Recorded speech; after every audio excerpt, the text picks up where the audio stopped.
주니 하나님 하늘에 계시니 온천한 만민 주 앞에 찬송하네. 이 천지 만물도 주 앞에 엎드려 그 거룩하신 이름을 높이네. 주 언약하신 것 끝까지 지키니 저 하늘나라 영하여 곡하리라. 주 얼굴 배울 때 내 마음이 기쁘고 영원히 주의 영광을 찬양하리. 예왕 되신 주 하늘에 계시니 이 세상 죄악이 기신 구주 예수 저 천군 천사들 주옹이하소서. 무성도 함께 영원히 내 섬기네. 성삼위일체께 승리한 무리들 다 기쁜 소리 높여서 감사드려. 창조주 하나님 내 주님 되시니 주 앞에 나도 엎드려 경배하네.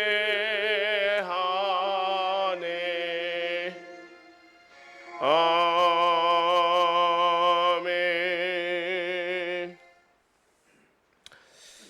이 시간 성시 교독문 7번 함께 교독하시겠습니다. 여호와여 어느 때까지니까 나를 영원히 잊으시나이까. 나의 영혼이 번민하고 종일토록 마음에 근심하기를 어느 때까지 하오며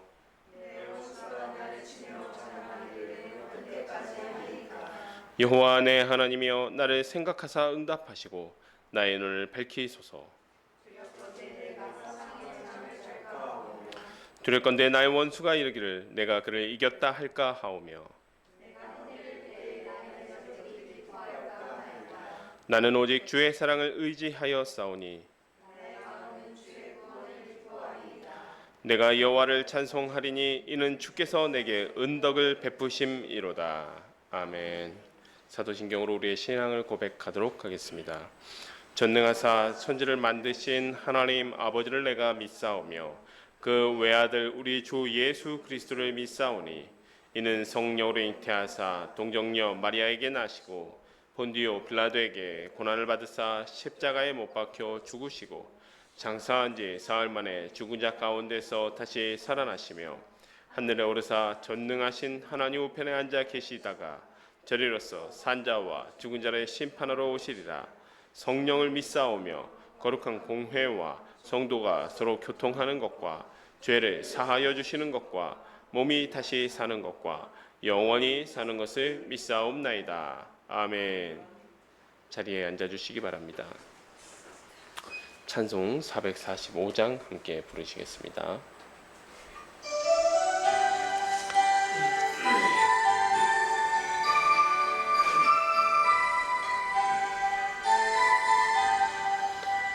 대산을 넘어 험곡의 가토비 가운데로 걸어가면 주께서 항상 제 계시기로 약속한 말씀 변치 않네. 하늘의 영광 나의 맘속에 차고도 넘쳐 할렐루야를 힘차게 불러 영원히 주를 찬양하리. 캄캄한 밤에 다닐지라도 주께서 나의 길 되시고 나에게 밝은 빛이 되시니 길 잃어버릴 염려 없네. 하늘의 영광 나의 맘속에 차고도 넘쳐 할렐루야를 힘차게 불러 영원히 주를 광명한 그 빛 마음의 바다 찬란한 천국 바라보고 할렐루야를 힘차게 불러 날마다 빛에 걸어가리. 하늘의 영광 나의 맘속에 차고도 넘쳐 할렐루야를 힘차게 불러 영원히 주를 찬양하리. 아멘. 이 시간 장한나 간사님 나오셔서 기도 인도해 주시겠습니다.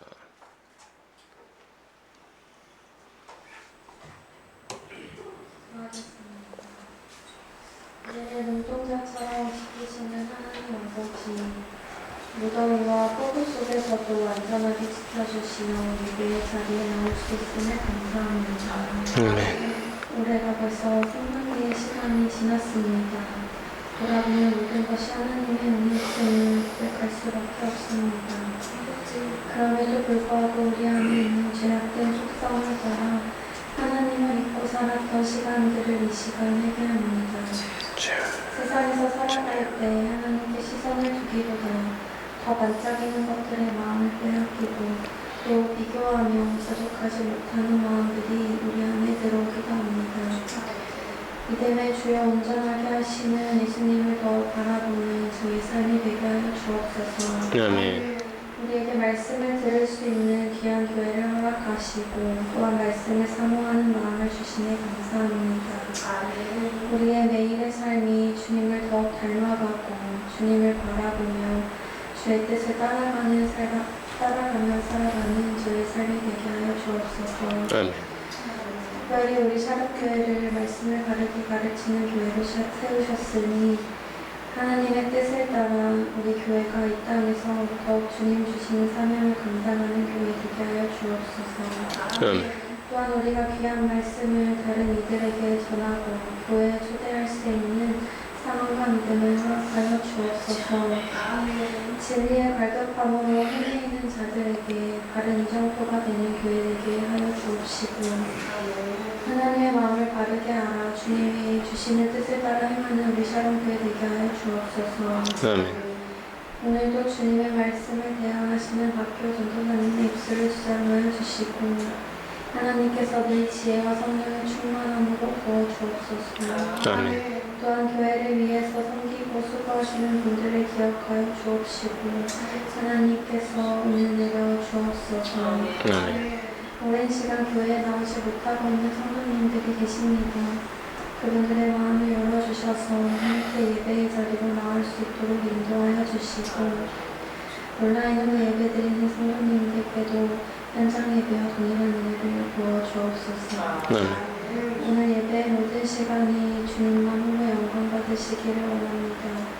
우리의 구원자이시며 산 소망 되시는 예수님의 이름으로 기도합니다. 아멘.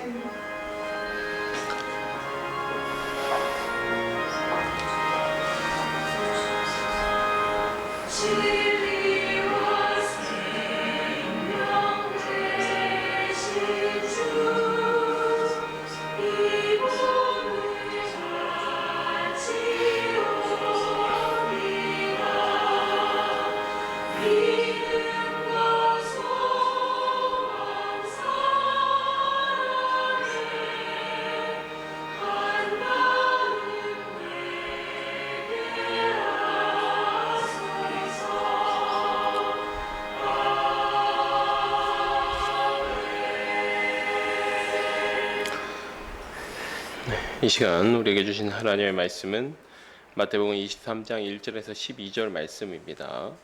신약성경 39페이지에 있습니다. 마태복음 23장 1절에서 12절 말씀입니다. 제가 하나님의 말씀을 받들어 봉독하도록 하겠습니다.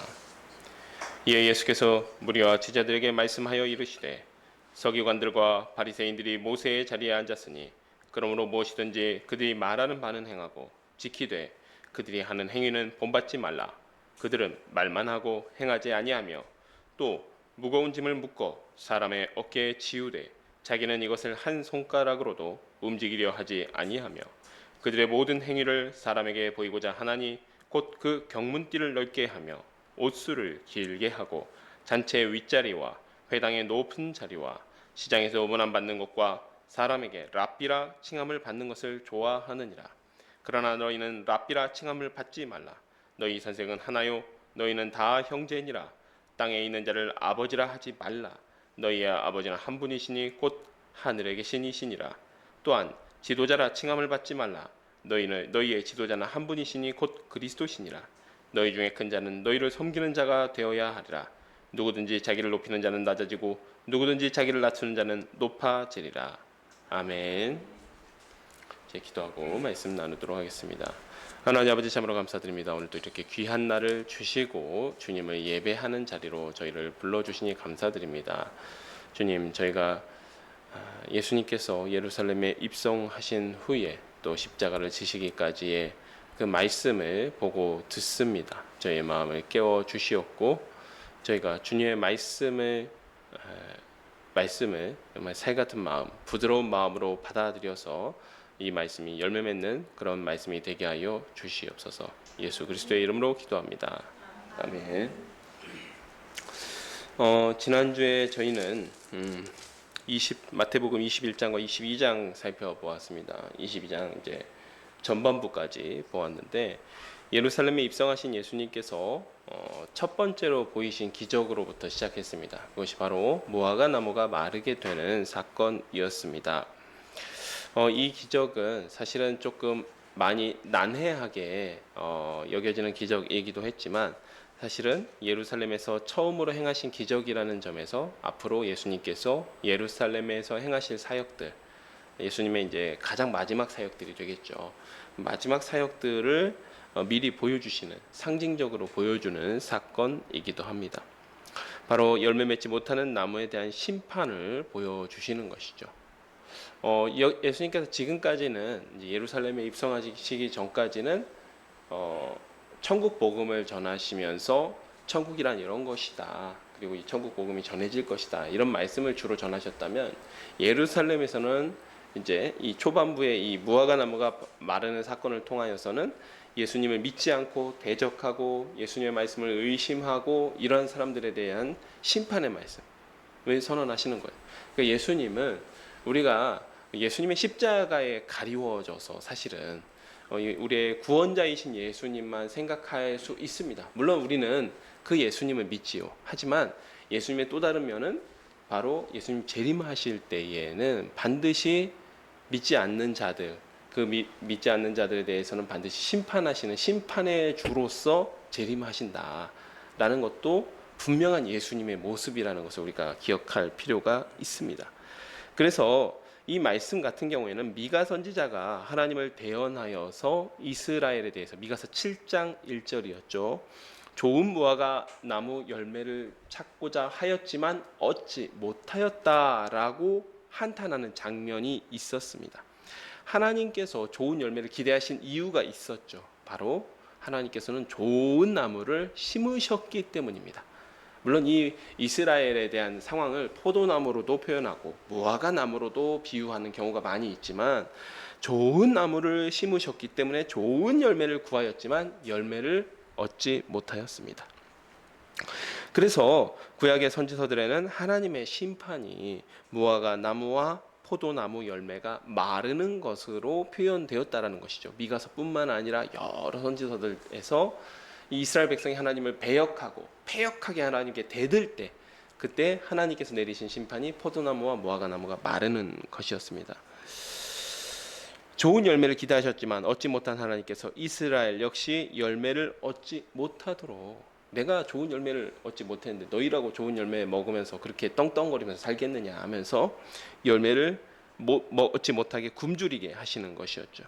바로 구약의 예언들은 이 당시 이스라엘의 타락한 모습을 보여주는 것이었지만 예수님 시대에도 유비가 있다라는 것입니다.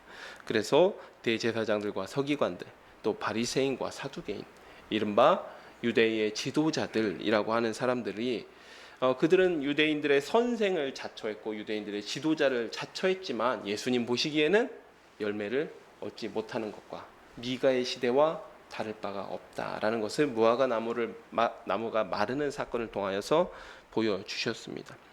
오히려 하나님의 말씀을 전하는 예수님의 권위를 두고 이 사람들은 시비를 하다가 예수님께 세 가지의 비유로 아주 호되게 책망을 받습니다.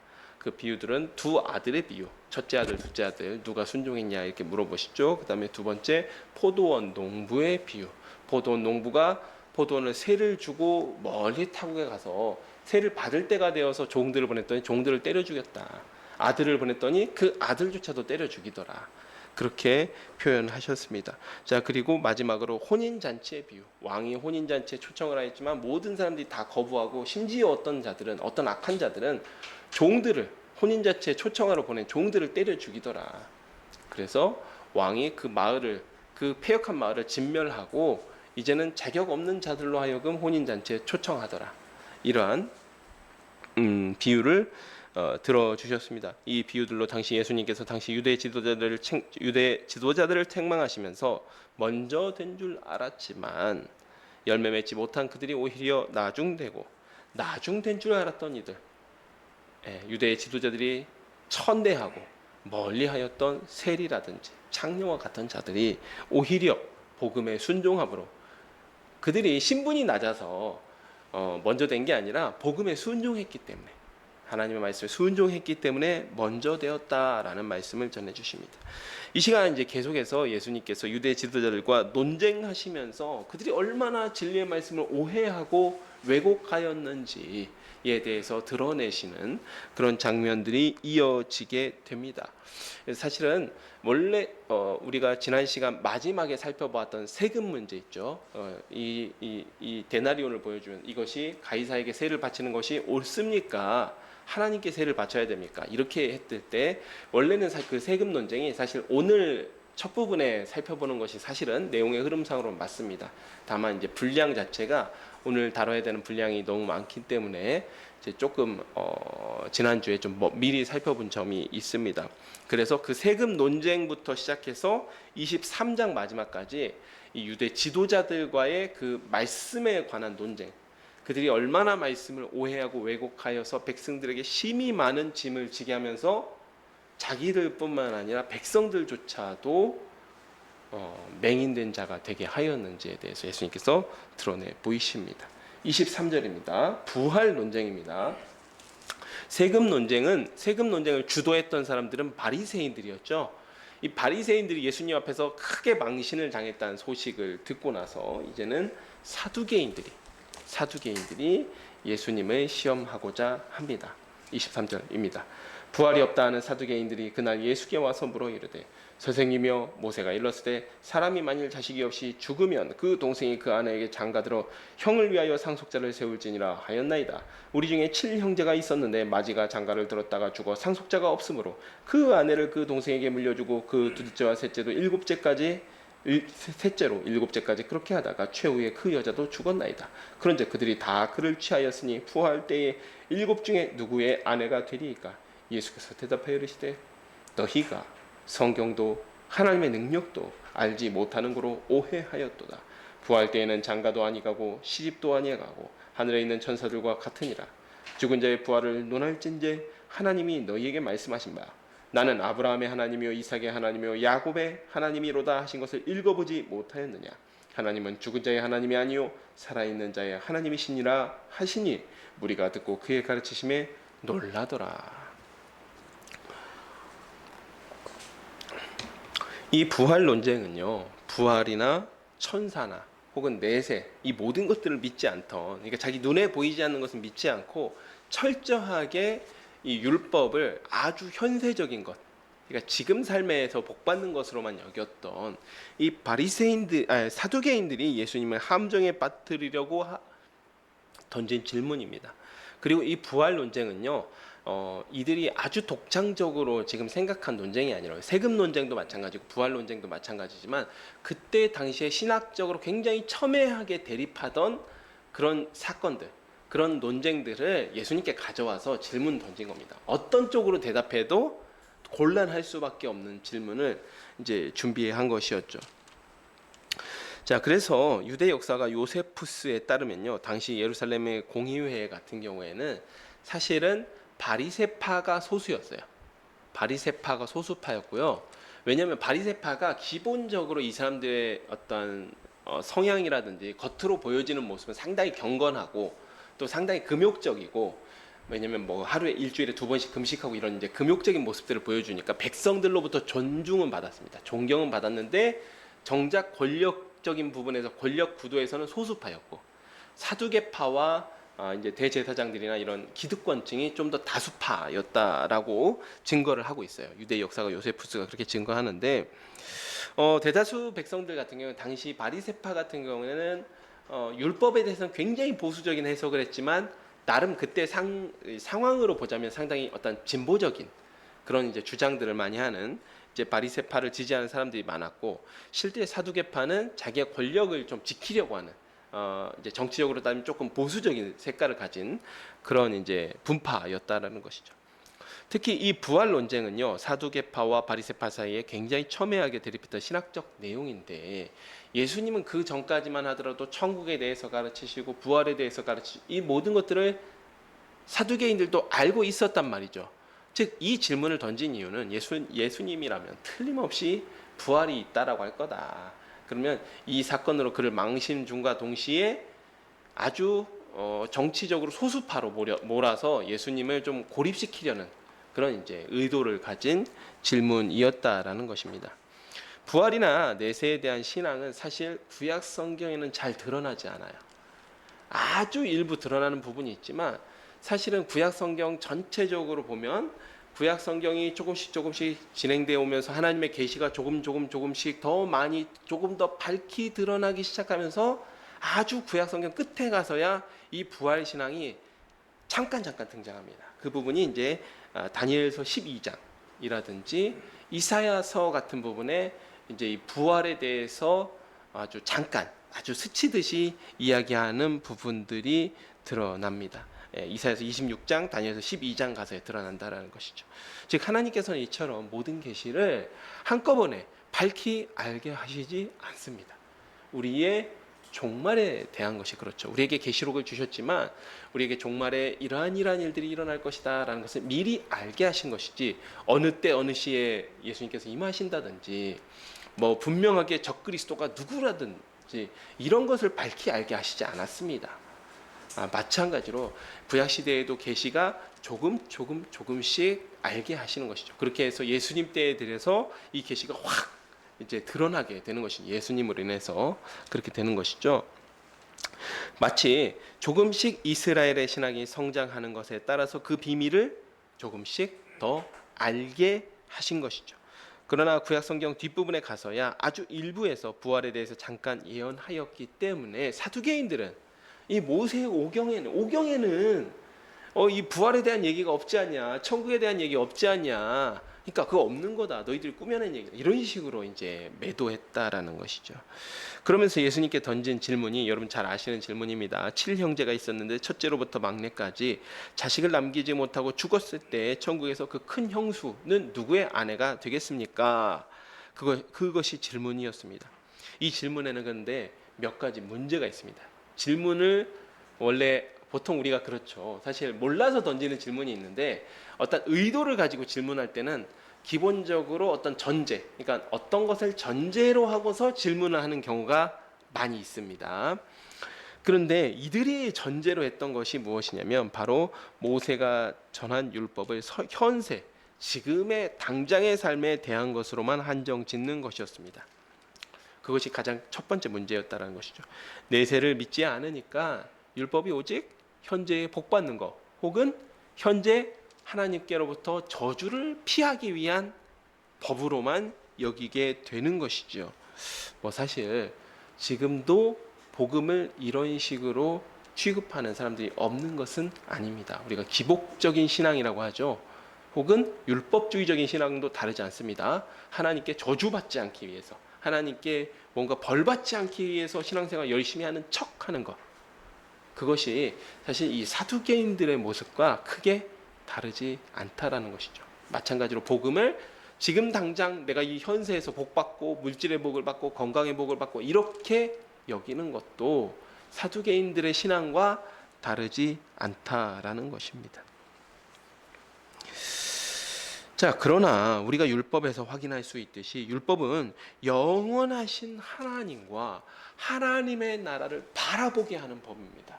물론 그 율법의 완성은 예수님을 통해서 완성되었지만 우리는 율법을 통하여서 하나님과 하나님의 나라를 바라보게 됩니다. 예를 들어서요, 제사법은 그저 동물을 잡아서 죄를 없이 하고 하나님께 제사하는 방법만을 이야기하지 않습니다. 제사법은 우리의 십자가에서 자신의 대속물이자 그 자신이 대제사장이 되셔서 우리의 죄를 없이 하신 예수 그리스도를 바라보고 또 그 너머 천국에 있을 하나님과의 영원한 교제를 바라보게 하는 것이 바로 율법의 제사법입니다.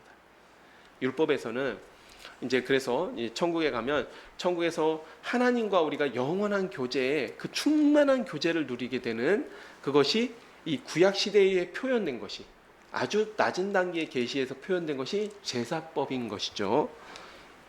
마찬가지로 도덕법도 마찬가지입니다. 도덕법이나 사회법도 마찬가지인데 부모를 공경하라는 계명이 단순히 이 땅에서 너희 생명이 장수하려면 너희 부모 공경해라 이런 말씀이 아니라 사실은 우리의 궁극적인 우리의 존재의 궁극적 아버지이신 하나님 아버지를 공경하려면 눈에 보이는 아버지 너희 부모에게부터 존경하고 그를 공경하고 사랑하라라는 계명인 것이죠. 그러니까 눈에 보이는 부모를 이야기하지만 궁극적으로는 하나님을 바라보라는 계명이 바로 부모를 공경하라는 계명인 것입니다. 마찬가지로 사회법 중에 땅에 대한 계명, 제가 이제 대표적인 것들만 예를 들었는데 땅에 대한 계명도 지금 당장 형편이 어려워서 팔아먹은 땅도 희년이 되면 어떻게 됩니까? 본래의 주인으로 돌아가죠.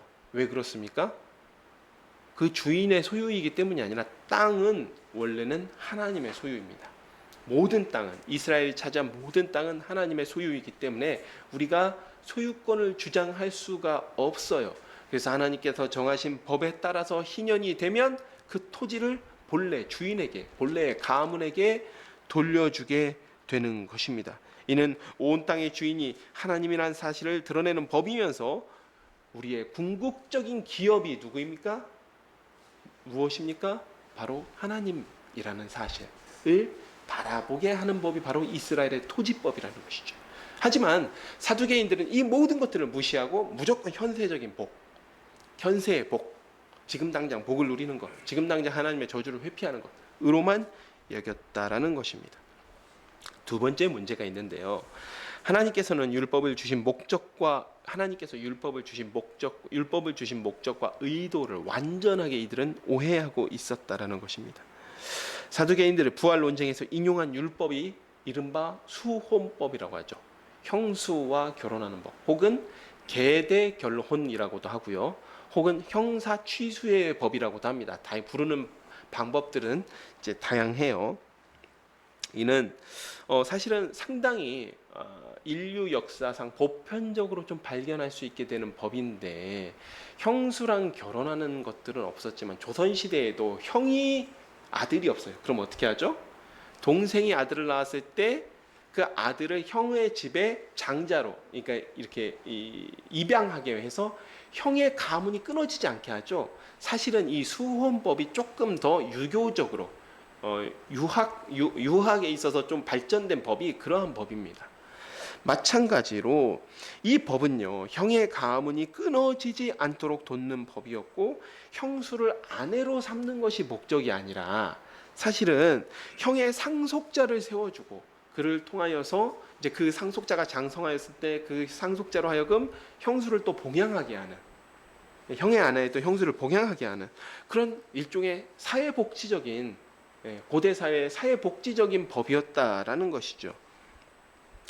그렇기 때문에 형의 상속자가 세워졌기 때문에 집안의 재산 역시 동일하게 분배를 하게 됩니다. 형의 이름이 살아있기 때문에 그런 것이죠.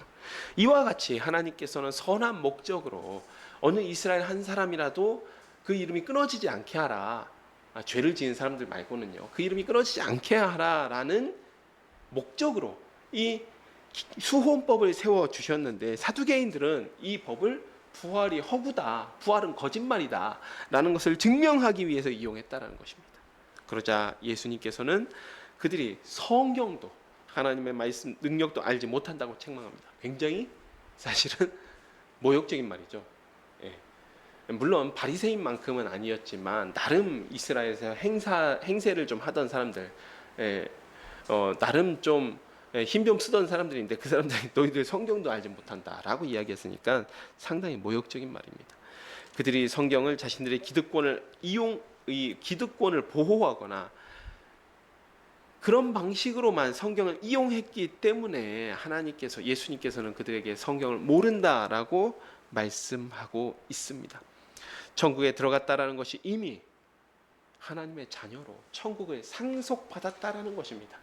그런데 이 상속되는 법을 통해서 천국의 상속자 중에 그게 뭐 형수가 누구의 아내가 되어야 되느니, 이런 사소한 문제를 가지고 시비를 했으니 성경을 모르는 것이죠.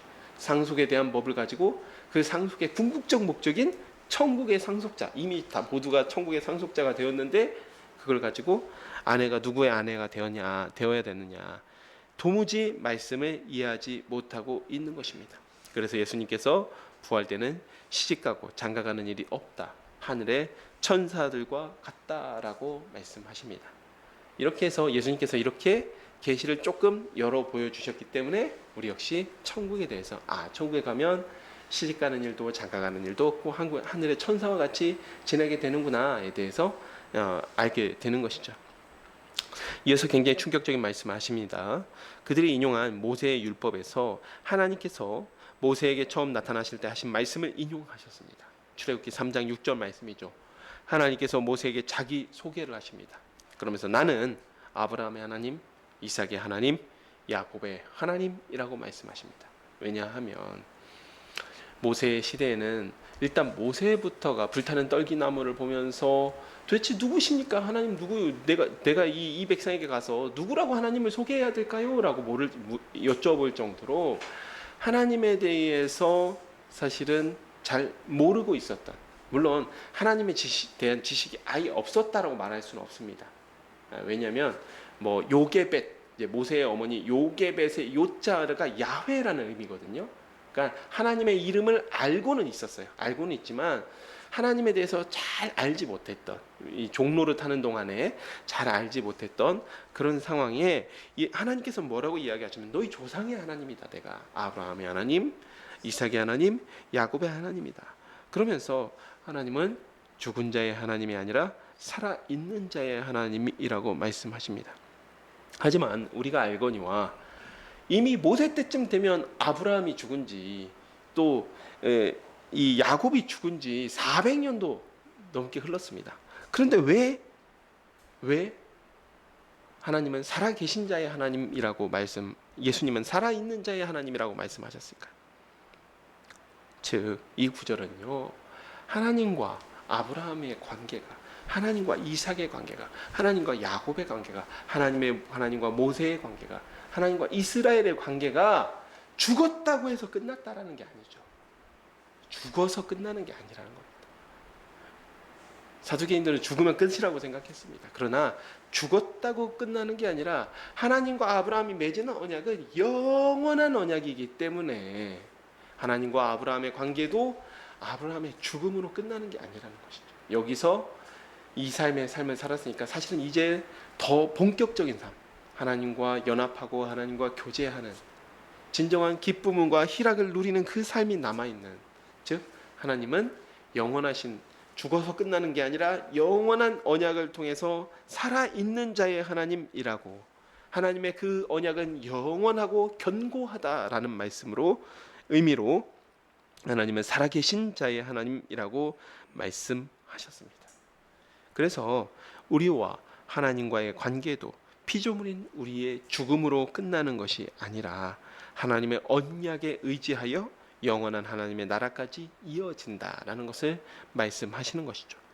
율법을 통해 부활이 거짓말이라고 말하고 싶었던 사두개인들은 오히려 예수님의 말씀을 통하여서 율법은 사실은 그 영원하신 하나님의 나라를 바라보고 있다라는 것을 전해 듣게 되었습니다. 34절입니다.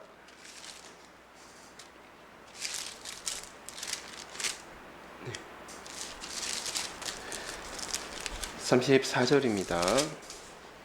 예수께서 사두개인들이 대답할 수 없게 하셨다함을 바리새인들이 듣고 모였는데, 또 반대파가 모였죠. 그 중에 한 율법사가 예수를 시험하여 묻되, 선생님, 율법 중에 어느 계명이 크니까? 예수께서 이르시되 내 마음을 다하고 목숨을 다하고 뜻을 다하여 주 너의 하나님을 사랑하라 하셨으니 이것이 크고 첫째 되는 계명이고, 둘째도 그와 같으니 내 이웃을 내 자신과 같이 사랑하라 하셨으니 이 두 계명이 온 율법과 선자의 강령이니라. 이 사두개인들이 예수님께 질문을 했다 망신을 당하자 다시 바리새인들이 예수님께 질문을 하기 위해 모입니다. 여기서 질문을 한 사람은 한 율법사인데, 이 율법사가 예수님을 시험하기 위해 모인 바리새인들을 대표해서 어떠한 계명이 크고 중요한지에 대해서 질문을 합니다. 그런데 여러분, 이 질문 역시요, 그때 당시 신학적으로 상당히 중요한 질문이었습니다. 그리고 이 질문은 어떤 대답을 하든지 공격받기 좋은 질문이에요. 왜냐하면 어떤 질문이 더 중요합니까? 크고 첫째 됩니까? 이렇게 질문했단 말이죠. 그렇게 되면 어떤 문제가 생기냐면, 예수님께서 만약에 10계명으로만 따져도 어떤 계명이 가장 중요하다라고 말하면 다른 학자들, 다른 입장에 있는 사람들은 아니 왜 그 계명이 제일 중요하냐, 다른 계명들도 많이 있는데.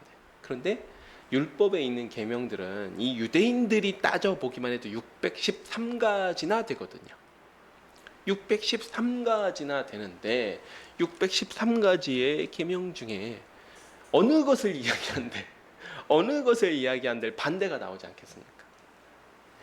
사람들 생각에 최소한 613가지가 되겠죠. 어떤 사람은 아니 왜 생육하고 번성하는 것이 첫 번째 되는 계명이 아니겠습니까? 라고 반문할 수 있겠죠. 세금 논쟁과 마찬가지로 예수님께서 어떤 대답을 하시더라도 공격하기 딱 좋은 질문이었다라는 것입니다. 이에 예수님께서는 두 가지 구절을 인용해서 딱 두 가지 구절을 하나로 붙여버려요. 첫 번째로는 신명기 6장 5절입니다. 신명기 6장 5절, 두 번째로는 레위기 19장 18절입니다. 하나님 사랑과 이웃 사랑이 최고의 계명이라고 말씀하셨습니다. 물론 마음과 목숨과 뜻을 다한다는 것은 우리의 전인을 의미하는 것이죠. 우리의 전인을 의미합니다.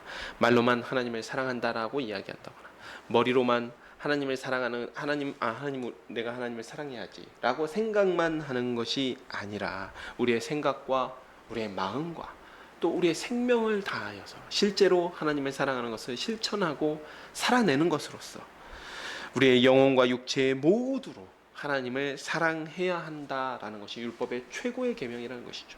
그리고 두 번째로는 첫째 계명과 같은데 이웃을 자기의 몸처럼 사랑해야 합니다. 예수님께서는 율법 전체를 어떻게 엮으셨습니까? 613가지의 계명, 유대인들이 따졌을 때 613가지의 계명을 딱 하나 한마디의 단어 문장으로 요약하자면 사랑하라예요. 사랑하라. 하나님 사랑, 하나님을 사랑하고 이웃을 사랑하라. 그래서 요한복음에 가서는 예수님께서 최후의 만찬을 하시고 나서 제자들에게 내가 새 계명을 주노니 서로 사랑하라. 사실 구약의 계명과 신약의 계명이 다르지 않았습니다. 예수님을 통하여서 더 밝히 드러난 것 뿐이었죠. 예수님께서는 율법 전체를 사랑하는 계명으로 요약하셨습니다.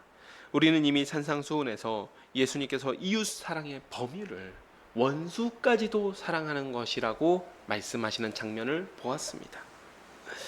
즉 예수님께서 여기서 말씀하지는 않으셨지만 하나님 사랑과 이웃 사랑의 계명을 지키는 것, 어떻게 지킬 수 있습니까? 전제가 예수를 믿는 것입니다. 예수를 믿고 우리의 전인이 하나님의 형상으로 새롭게 되어야만 사실 하나님도 사랑할 수 있고 이웃도 원수까지도 사랑할 수 있는 것입니다. 즉 이들이 크고 첫째 되는 계명을 물었지만 그 계명을 지킬 수 있는 기본 시작이 바로 그 앞에 질문을 던지고 있는 예수 그리스도를 인격적으로 믿고 영접하는 것이었다라는 것이죠. 하나님의 영상으로 회복되지 않는 우리의 생각, 마음, 목숨까지 다해 하나님을 사랑할 수 없고 원수된 우리를 용서하신 하나님 아버지의 놀라우신 사랑을 경험하기 전에는 원수까지도 사랑하는 것으로 이웃 사랑을 실천할 수 없기 때문입니다. 질문을 가장한 공격을 받던 예수님께서 이번에는 도리어 한 가지 질문을 던지십니다. 41절입니다. 바리새인들이 모였을 때에 그 바리새인들이 모여 있는데 예수님께서 이제 다시 반문하시는 거죠.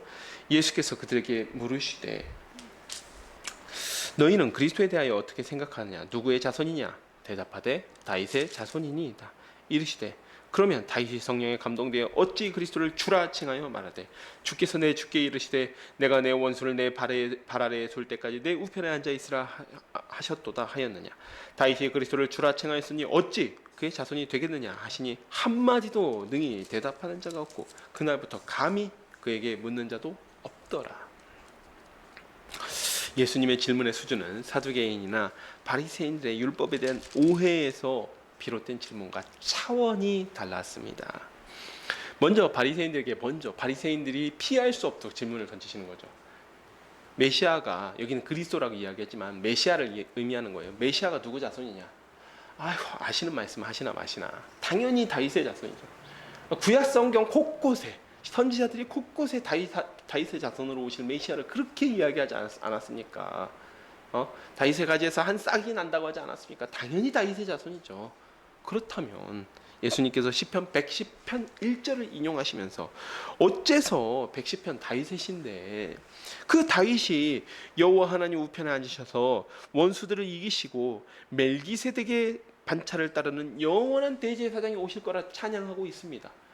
이 시는 누구나 메시아의 시라고 메시아 예언시라고 지금 다 해석을 하는데 어찌하여서 다윗이 자기 자손을 가지러서 자기의 주라고 칭할 수 있겠느냐? 다 꿀먹은 벙어리가 되는 것이죠. 그러자 감히 예수님의 질문에 대답하는 자도 다시 예수님의 시험하기 위해 질문하는 자도 없었습니다. 이들이 대답할 수 없었던 이유가 무엇입니까? 메시아를 그저 다윗의 자손으로 와서 다윗의 왕국을 회복시켜 줄 정치적인 메시아, 이스라엘의 왕, 또 우리를 독립시켜줄 그런 다윗과 같은 강한 군사력, 그런 강한 군사적인 능력을 가진 그런 지도자라고만 해석하니 이 혈과 육으로 된 피와 살로 된 그런 메시아로만 기대하니 감히 대답할 수 없는 문제인 것이죠. 유대인들은 예수님을 구주로 영접하지 않는 유대인들은 절대로 대답할 수 없는 문제였습니다. 예수님은 비록 마리아의 마음을 통해서 이 땅에 태어나셨고 다윗의 가문에서 그의 자손으로 오셨기 때문에 다윗의 자손이라 칭함을 받으셨지만 이미 이 땅에 오시기 전 영원부터 계셨던 살아계신 하나님이십니다. 우리가 예수님도 하나님이라고 부를 수 있습니다. 예수님은 하나님이십니다. 그렇기 때문에 다윗의 주이신 그리스도께서 하나님께서 다윗과 맺은 언약에 따라 다윗의 자손으로 오신 것이죠. 다윗의 주가, 다윗의 주님이 다윗의 자손으로 오셨습니다. 자기를 낮추어서 그 백성을 구하기 위해서 다윗의 자손으로 오셨습니다. 가장 비천한 모습으로 이 땅에 오셨습니다. 이것이 비밀인 것이죠. 이 계시는 하나님께서 깨닫게 하신 자 외에는 깨닫는 자가 없는 비밀인 것입니다. 아무리 율법을 상고하여 매일같이 율법과 씨름하던 바리새인이라고 할지라도 열매 맺지 못하는 그들의 삶과 믿음으로는 도저히 깨달을 수 없는 하나님의 비밀이었습니다. 그리스도가 다윗의 자손이자 다윗의 주라는 사실은 예수님이 오셔서 혈과 육으로 이 피와 살을 가진 사람으로 오셔서 가르쳐 주셨어야만, 그 계시를 드러내 보이셔야만 그 비밀이 풀리게 된 것이죠. 그리고 그 비밀을 믿게 되는 자가 예수를 그리스도로, 진정한 그리스도를 영접하는 자였습니다. 23장입니다. 23장 1절입니다. 오늘 본문 가운데 읽었기 때문에 따로 읽지는 않겠습니다. 이제 예수님께서 서기관들과 바리새인들을 꾸짖으십니다. 예수님께서 열매 맺지 않는 삶을 살면서도 자기들의 기득권을 지키기 위해 예수님을 시험하던 서기관과 바리새인들을 매우 강하게 책망하십니다. 예수님께서 이 책망하시는 이야기들을 들어보잖아요. 제가 그 자리에 있으면 정말 섬뜩섬뜩 우리가 이런 말 하죠. 모골이 송연하다. 이 정도로 섬뜩섬뜩할 것 같습니다. 예수님의 시험하는 자리에 바리새인들이 주도적인 역할을 해서 그렇지, 사실은 이 바리새인과 서기관을 책망할 때에 유대인들의 어떤 지도자들에 대한 책망인 것이죠. 예수님께서 이들을 책망하시는 이유, 그것은 이들이 외식을 하기 때문입니다. 그러면서 예수님께서 이들의 가르침을 본받되 행위는 본받지 말라고 말씀하십니다. 이는 그들이 말로는 율법을 줄줄줄 암송하고 가르치면서도 삶은 외식하는 모습을 보였기 때문이죠. 1절에서 모세의 자리에 앉았다라는 것은 그들이 율법 선생으로 권위를 가지고 율법을 가르쳤다라는 의미입니다. 그런데 그들의 행위는 자기들도 다 지키지 못할 율법의 짐을 백성들의 어깨에 지우기만 하고, 예를 들어 어떤 것들이 있습니까? 안식일법. 안식일을 거룩하게 지켜서 일하지 말고 안식하게 하신 하나님을 묵상하고 그를 기뻐해라. 이게 안식일법의 본래 의미인데, 지키지도 못할 수많은 율법들을, 그 사사로운 법들을 정해놓고 백성들의 어깨에 지우기만 하고 백성들의 삶에는 전혀 관심이 없었습니다. 4절에서 손가락으로도 움직이려 하지 않는다라는 의미는 이 과중한 율법의 짐을 백성들에게 지워놓고 전혀 백성들의 삶을 돕거나 그들에게 도움을 주려는 노력을 하지 않았다라는 의미입니다. 이는 예수님과의 논쟁에서도 볼 수 있듯이 그들의 율법 해석 자체가 크게 문제가 있었기 때문이죠. 또 5절에서 그들이 책망받는 이유는 그들이 율법을 지키고 강요하는 이유가 사람의 칭찬과 인정을 받기 위해서였다라는 것이죠. 즉 율법을 지킨다라는 것은 경건한 사람, 거룩한 사람이라는 것이죠. 그런데 우리의 경건은 지금도 마찬가지입니다. 우리의 경건은 절대로 사람을 향한 것이어서는 안 됩니다. 경건은 하나님과의 관계에서 내가 어떻게 나아갈 것이냐, 이것이 경건이거든요. 그런데 유대인들은 하나님과의 관계가 문제가 아니고 사람들에게 내가 어떻게 보일 것이냐, 경건하게 보일 것이냐가 더 중요했던 사람들입니다. 유대 지도자들의 경건한 삶이란 백성들의 존경을 얻기 위한 도구. 아까 바리새인들이 백성들의 존경을 받았다라고 했죠. 즉 그들의 경건한 삶은 그들이 백성들로부터 존경받기 위한 도구, 자기들의 기득권을 유지하기 위한 도구에 불과했다라는 것이죠. 그것이 바로 외식입니다. 또 경문을 여기서 보면 경문띠를 넓게 했다라는 것인데, 경문은 유대인들의 기도문을 의미해요. 기도문을 의미합니다. 그것이 사람 눈에 잘 띄도록 넓게 만들었다라는 것이죠. 또 계명을 기억하기 위해서 옷에 술을 달았는데 그것을 길게 늘어뜨려서 자기들은 이렇게 경건한 사람들이다, 나는 이렇게 계명을 잘 기억하고 늘 계명대로 살고 있는 사람들이다라고 생각하면서 그렇게 보이도록 옷술을 길게 늘어뜨렸다는 것이죠. 하나님은 너희가 그 옷술을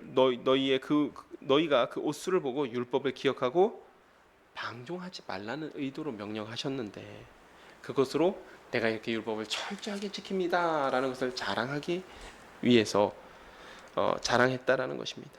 이에 예수님께서는 바리새인들과 서기관들이 랍비라는 칭호로 존경받는 것을 부러워하지 말고 오직 그리스도를 선생으로 여기고 그리스도를 믿는 자들 모두 형제로 여기라고 말씀하십니다. 왜냐하면 예수의 제자들은 사람의 칭찬과 인정을 구해서 높은 자리에 앉기 위해 다투는 사람들이 아니라 11절에 형제를 섬기는 자들이 되어야 하기 때문입니다. 자, 13절과 36절인데 예수님께서 이 외식하는 서기관과 바리새인들에 대해서 화를 선포합니다. 7번 화를 선포하시는데 사실 예수님께서 저주하신 것이죠. 보겠습니다. 13절입니다. 화 있을진저 외식하는 서기관들과 바리새인들이여, 너희는 천국 문을 사람들 앞에서 닫고 너희도 들어가지 않고 들어가려 하는 자도 들어가지 못하게 하는도다. 화 있을진저 외식하는 서기관들과 바리새인들이여, 너희는 교인 한 사람을 얻기 위해 바다와 육지를 두루 다니다가 생기면 너희보다 배나 더 지옥 자식이 되게 하는도다. 화 있을진저 눈먼 인도자여, 너희가 말하되 누구든지 성전으로 맹세하며 아무 일 없거니와 성전의 금으로 맹세하면 지킬지라 하는도다. 어리석인 맹인들이여, 어느 것이 크냐? 그 금이냐? 그 금을 거룩하게 하는 성전이냐? 너희가 또 이르되 누구든지 제단으로 맹세하면 아무 일 없거니와 그 위에 있는 예물로 맹세하면 지킬지라 하는도다. 맹인들이여, 어느 것이 크냐? 그 예물이냐? 그 예물을 거룩하게 하는 제단이냐? 그러므로 제단으로 맹세하는 자는 제단과 그 위에 있는 모든 것으로 맹세하며, 또 성전으로 맹세하는 자는 성전과 그 안에 계신 이로 맹세하며, 또 하늘로 맹세하는 자는 하나님의 보좌와 그 위에 앉으신 이로 맹세함이니라. 화 있을진저 외식하는 서기관들과 바리새인들이여, 너희가 박하와 회양과 근처의 11조는 들이되 율법에 더 중한 바 정의와 긍휼과 믿음은 버렸도다. 그러나 이것도 행하고 저것도 버리지 말아야 할지니라. 맹인된 인도자여, 사루살이는 걸러내고 낙타는 삼키는도다. 화 있을진저 외식하는 서기관들과 바리새인들이여, 잔과 대접의 겉은 깨끗이 하나 그 안에는 탐욕과 방탕으로 가득하게 하는도다. 눈먼 바리새인이여, 너는 먼저 안을 깨끗이 하라. 그리하면 겉도 깨끗하리라. 화 있을진저 외식하는 서기관들과 바리새인들이여, 회칠한 무덤 같으니 겉으로는 아름답게 보이나 그 안에는 죽은 사람의 뼈와 모든 더러운 것이 가득하도다. 이와 같이 너희도 겉으로는 사람에게 옳게 보이되 안으로는 외식과 불법이 가득하도다. 화 있을진저 외식하는 서기관들과 바리새인들이여, 너희는 선지자들의 무덤을 만들고 의인들의 비석을 꾸미며 이르되, 만일 우리가 조상 때에 있었더라면 우리는 그들이 선지자들의 피를 흘리는데 참여하지 아니하였으리라 하니, 그러면 너희가 선지자를 죽인 자의 자손임을 스스로 증명함이로다. 너희가 너희 조상의 분량을 채우라. 뱀들아, 독사의 새끼들아, 너희가 어떻게 지옥의 판결을 피하겠느냐? 그러므로 내가 너희에게 선지자들과 지혜 있는 자들과 서기관들을 보내매, 너희가 그 중에서 더러는 죽이거나 십자가에 못 박고 그 중에서 더러는 너희 회당에서 채찍질하고 이 동네에서 저 동네로 따라다니며 박해하리라. 그러므로 의인 아벨의 피로부터 성전과 제단 사이에서 너희가 죽인 바라기아의 아들 사가랴의 피까지 땅 위에 흘린 의로운 피가 다 너희에게 돌아가리라. 내가 진실로 너희에게 이루노니 이것이 다 이 세대에 돌아가리라. 아멘. 예수님께서 외식하는 서기관과 바리새인들에게 7번 화를 선포하십니다. 먼저 15절에서 16절은 이들이 천국 문 앞에 서서 자기도 천국에 들어가지 않고 남들도 들어가지 못하게 한다라는 것이죠. 율법 선생이라고 자부하면서 율법을 왜곡하여서 백성들을 가르쳤기 때문입니다.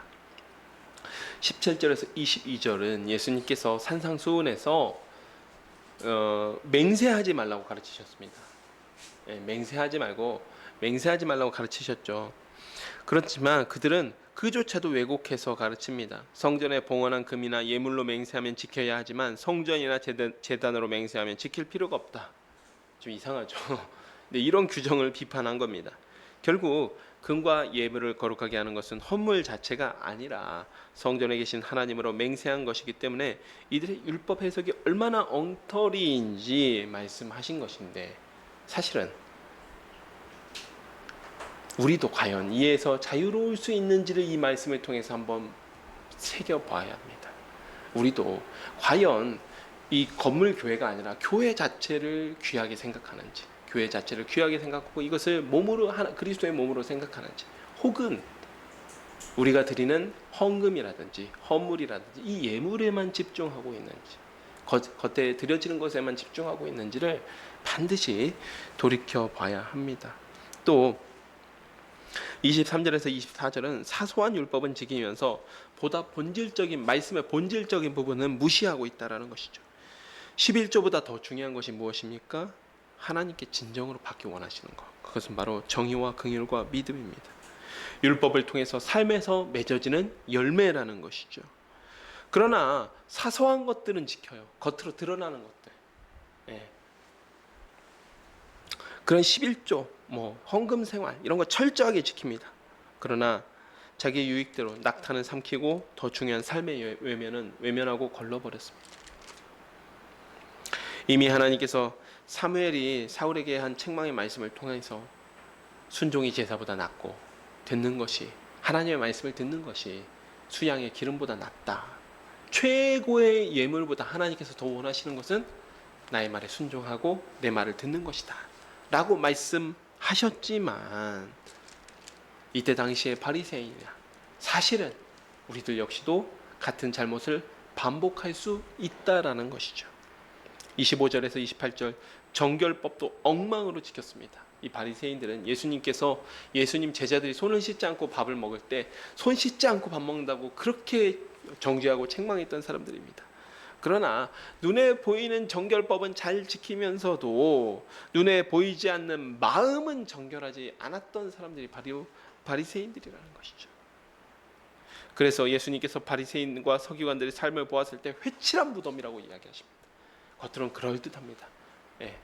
겉으로는 그럴듯하게 아주 비싼 석회로 이렇게 칠해놨기 때문에 그럴듯하게 이제 빛도 나고 또 견고하고 그래 보이지만 그 속에는 썩어가는 시체밖에 없다는 것이죠. 39절에서 36절 이렇게 외식을 하면서도 그들은 말하기를 선지자들과 의인들의 무덤을 꾸미면서 자기를 같았으면 조상들처럼 불의하고 악한 일에 가담하지 않았을 것이라고 자부합니다. 그러나 예수님은 그들의 악함을 아시고 독사의 새끼들이라고 말씀하시며 그들이 자신들의 경건을 자부하며 한 말들이 도리어 그들이 그 불경건한 사람들, 악인들의 후손이라는 것을 증거한다라고 말씀하십니다. 이 35절에 바락의 아들 사가랴가 누구냐면 요아스 시대의 대제사장이 있었죠. 요아스 시대의 대제사장 여호야다의 아들 스가랴를 의미합니다. 여호야다의 아들 스가랴가 무엇했죠? 요아스가 여호야다가 살아 계실 때에는 여호야다의 지도를 받아서 굉장히 경건하고 성실하게 율법을 지키다가 여호야다가 돌아가신 후에는 우상 숭배를 하니 그 아들인 스가랴가 나와서 요아스 왕을 책망하니까 그 스가랴 선자를 때려 죽였던 사람이 요아스였습니다. 그 의인의 피가 흐른 것처럼, 의인의 피가 제단 사이에 흐른 것처럼 지금 너희들도 의인들을 잡아 죽이지 않느냐. 예수님을 잡아 십자가에 내어줬던 사람들, 바로 그들이었습니다. 그리고 이들의 모습이 지금 우리와 같지 않는지 돌아봐야 된다는 것이죠. 우리도 이 복음서를 읽으면서 우리의 시선은 항상 예수님을 향해 있어요. 물론 그래야 되죠. 예수님처럼, 근데 문제는 뭐냐면 예수님처럼 바리새인들을 바라본다는 거죠. 예수님이 보듯이 바리새인이 보듯이 저 사람들 정말 나쁜 사람이야. 독사의 자식들이야. 저 사람들 저렇게 외식했던 사람들이야. 하지만 사실 정말 이 말씀이 우리의 삶에 힘있고 역사하려면 때로는 우리가 그 바리새인의 자리에 우리는 없는지, 우리가 바리새인의 자리에 가 있는 것은 아닌지 스스로 돌아봐야 된다. 우리가 바리새인들을 정죄하고 저런 사람들 나쁜 사람이야 라고 생각하는 것처럼 바리새인들도 그들의 조상들을 보면서 아니 어떻게 선지자를 때려 죽일 수가 있어? 어떻게 선지자의 말을 안 들을 수가 있어? 우리는 이렇게 선지자들을 잘 대접하고 그들의 무덤을 이렇게 잘 꾸미는데, 우리는 이렇게 성경을 잘 보면서 바리새인처럼 되지 않기 위해 노력하는데 어떻게 하나님 예수님을 저렇게 정죄할 수가 있어? 어떻게 예수님을 저렇게 핍박할 수 있어? 라고 생각한다면 우리도 바리새인과 다르지 않다라는 것입니다. 37절입니다. 예수님께서 그래서 이들에게 심판을 선언하십니다. 예루살렘아 예루살렘아 선지자들을 죽이고 내게 파송된 자들을 돌로 치는 자여, 암탉이 그 새끼를 날개 아래에 모음같이 내가 내 자녀를 모으려 한 일이 몇 번이더냐? 그러나 너희가 원하지 아니하였도다. 보라 너희 집이 황폐하여 버려진 바 되리라. 내가 너희에게 이르노니 이제부터 너희는 찬송하리로다. 주의 이름으로 오시는 이여 할 때까지 나를 보지 못하리라 하시니라.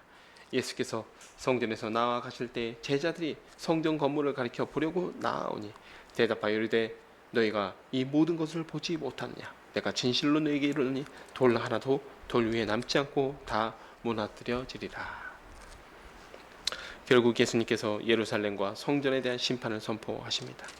하나님께서 암탉이 알을 모으듯 하나님의 자녀를 모으고자 했지만 원하지 않았기 때문입니다. 또 유대인들이 아름다움을 자랑하던 그 헤롯 성전, 사실 마태복음에는 잘 표현되지 않았는데요, 이 누가복음에 가잖아요. 그럼 제자들이 선생님 이 성전을 보십시오. 이 성전이 얼마나 아름답습니까? 라고 이렇게 자랑합니다. 그러자 예수님께서 하신 말씀이 이 말씀이에요. 돌 위에 돌 하나 남겨지지 않고 이 성전이 무너질 것이다. 이는 그들이 율법을 지킨다 하면서도 율법을 왜곡하고 율법의 완성자로 오신 그리스도를 핍박했기 때문입니다. 사랑하는 여러분, 이 시간 여기까지 살펴보도록 하겠습니다. 예수님은 유대 종교 지도자들과 율법 문제로 논쟁을 하십니다. 사두개인들과 이 부활과 천국에 대한 문제로 논쟁하시면서 이들이 가지고 있던 모세의 율법에 대한 오해를 율법을 통해서 책망하십니다. 바리새인들은 백성들의 존경을 받으면서 율법에 대단한 관심을 가지고 철저하게 지키는 삶을 사는 것처럼 보였습니다. 그러나 예수님께서 보실 때 그들의 삶은 율법을 자기들 마음대로 왜곡하여서 백성들이 지킬 수도 없는 짐을 지워주는 것이었습니다.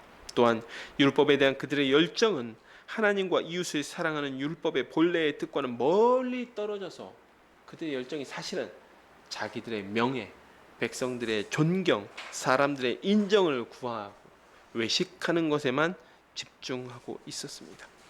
이 예수님께서 그들이 지옥의 판결을 피할 수 없으며 예루살렘과 성전도 파괴될 것이라고 예언하십니다. 사랑하는 여러분, 이들이 이토록 예수님께 책망을 받는 이유는 하나님을 사랑하고 이웃을 사랑하는 율법의 본래 의미를 외면했기 때문이며 율법으로 자신들의 경건을 자랑하는 수단으로 삼았기 때문입니다. 그런 이들에게 율법의 본래의 뜻을 드러내고 완성시키기 위해 오신 예수님은 죽어 마땅한 사람에 불과했던 것이죠. 사랑하는 여러분, 그러나 이 일들이 바리새인들과 사두개인들의 또 서기관들의 일이라고만 오해하지 않기를 바랍니다. 심지어 바리새인들조차 자신들은 조상들과는 다른 사람들이라고 착각했습니다. 우리도 마찬가지입니다. 우리도 말씀을 깨닫고 말씀의 지식을 쌓았다라고 생각하고 하나님을 잘 믿는 자라고 착각하면 얼마든지 지금 이 시대의 바리새인이 될 수 있습니다. 바리새인이 든 첫 번째 증거가 바로 자기의 공로를 생각하는 것이죠. 바리새인들 자기 공로를 계속 자랑하죠.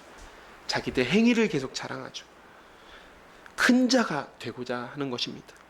죄인인 우리가 아버지 하나님의 그 무한하신 은혜, 그 사랑으로 구원받았는데 예수의 생명으로 거저 얻은 생명인데 자랑할 것이 무엇이 있겠습니까? 큰 자가 되고자 다툴 것이 무엇이 있겠습니까? 그저 하나님께서 불러주신 은혜에 감사할 뿐입니다. 우리가 쌓은 말씀의 지식도 마찬가지입니다. 말씀의 지식이 만약에 우리를 교만하게 한다면 우리는 말씀을 제대로 알지 못하는 것입니다. 그것은 사두개인처럼 하나님의 말씀을 전혀 알지 못하고 하나님의 말씀을 크게 오해하고 있는 것에 불과하죠. 이 시간 우리 샤론의 가족들이 하나님의 말씀이시자 율법을 완성하신 예수님의 그 십자가에 그저 머리 숙여 낮고 낮게 오직 하나님을 사랑하고 이웃을 사랑하는 것으로 말씀에 열매 맺는 삶을 사는 한 주간이 되시기를 축복합니다. 제가 기도하고 말씀을 맺도록 하겠습니다. 하나님 아버지 참으로 감사드립니다. 오늘 예수님께서 바리새인과 사두개인들과 율법에 대하여 논쟁하시는 부분을 살펴보았습니다. 주님, 바리새인과 사두개인들은 그들이 율법을 아주 잘 알고 있다라고 생각했고 그것들로 예수님을 공격하려 하였습니다. 그러나 예수님은 그들이 말씀을 전혀 알지 못하고 있으며 또한 자기들만 오해하고 있는 것이 아니라 그것으로 외식하고 이스라엘 백성들을 크게 고통에 빠뜨리고 있다라는 사실을 드러내십니다. 주님, 우리의 삶이 바리새인들의 삶과 같지는 않은지 사두개인의 삶과 같지는 않은지 돌이켜 보기를 소망합니다. 말씀의 지식을 쌓되 그것이 우리를 교만하게 하는 것이 아니라 오히려 우리를 겸손하게 더 낮고 낮게 오직 하나님의 말씀에 순종하는 자리로 우리를 인도하여 주시옵소서. 그리하여 우리가 그 어느 것도 자랑하지 아니하고 큰 자가 되고자 다투지 아니하고 오직 겸손하게 그리스도의 은혜를 자랑하며 그리스도의 이름을 자랑하며 오직 형제를 섬기는 일을 감사함으로 감당할 수 있는 우리 샤론의 가족들이 되게 하여 주시옵소서. 예수 그리스도의 이름으로 기도합니다. 아멘. 이 시간 찬송 218장 부르시면서 준비하신 예물을 하나님께 올려드리도록 하겠습니다.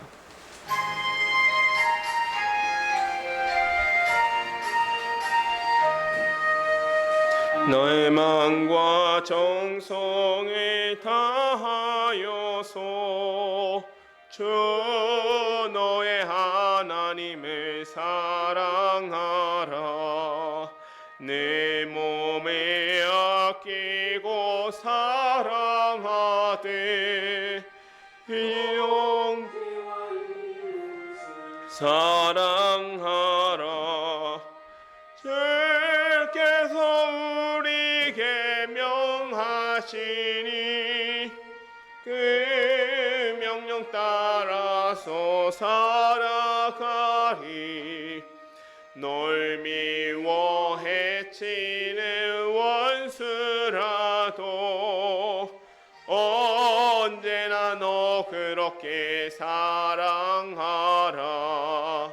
널 핍박하는 자 위에서도 신실한 마음으로 복을 빌라. 주께서 우리에게 명하시니 그 명령 따라서 살아가리. 나 항상 주님을 멀리하고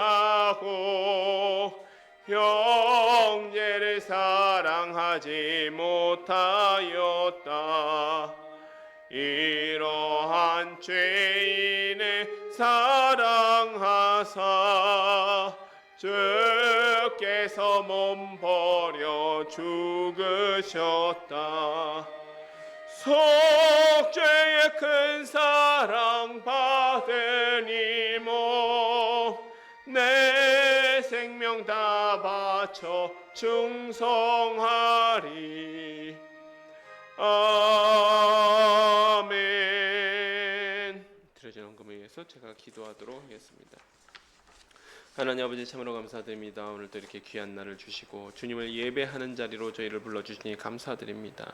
주님, 저희가 주님을 예배하며 나와서 저에게 베풀어 주신 물질 가운데 일부를 구별하여 나왔습니다. 이 물질 기뻐 받아 주시었고 저희가 물질을 드리는 것에 만족하는 것이 아니라 하나님께서 더욱더 받기 원하시는 삶의 열매로 믿음의 열매로 하나님께 올려드릴 수 있는 샤론의 가족들이 되게 하여 주시옵소서. 예수 그리스도의 이름으로 기도합니다. 아멘. 오늘 우리 샤론교회 예배에 참석한 여러분 모두를 주님의 이름으로 환영하며 하나님의 은혜와 진리가 함께 하시기를 축복합니다. 네, 예배 참석이 어려운 분들은 유튜브에서 인천 샤론교회 라이브로 함께 예배에 참여하실 수 있습니다. 또 예배 시작 20분 전에 오셔서 기도로 예배를 준비해 주시면 감사하겠습니다. 7월 27일 월요일부터 7월 31일 금요일까지 355회 에스라 성경 강좌가 산청에서 있습니다. 참석을 원하시는 분은 박교 전도사에게 7월 25일까지 말씀해 주시면 감사하겠고, 지금까지 3명 등록하였습니다. 또 주보 뒤편에 있는 우리 교회 기도 제목이 있으니까 기도하실 때마다 교회를 위해서 같이 함께 기도해 주시면 감사하겠습니다. 이 시간 함께 일어나셔서 찬송 3장 부르신 후에 주기도문으로 예배 마치도록 하겠습니다.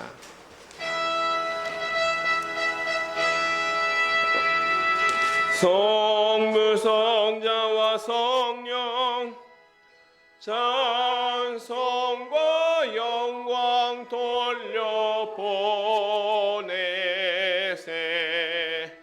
대초로 지금까지 또 영원 무궁토록 성삼위께 영광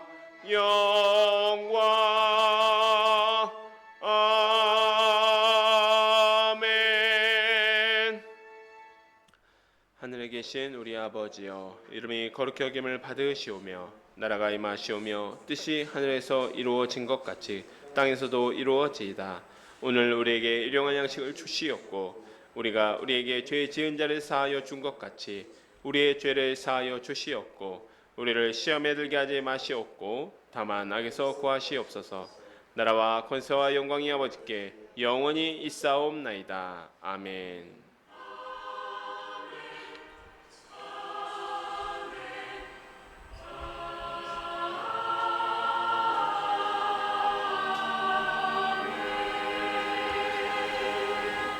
네, 하나님께 영광과 감사의 박수 올려드리겠습니다.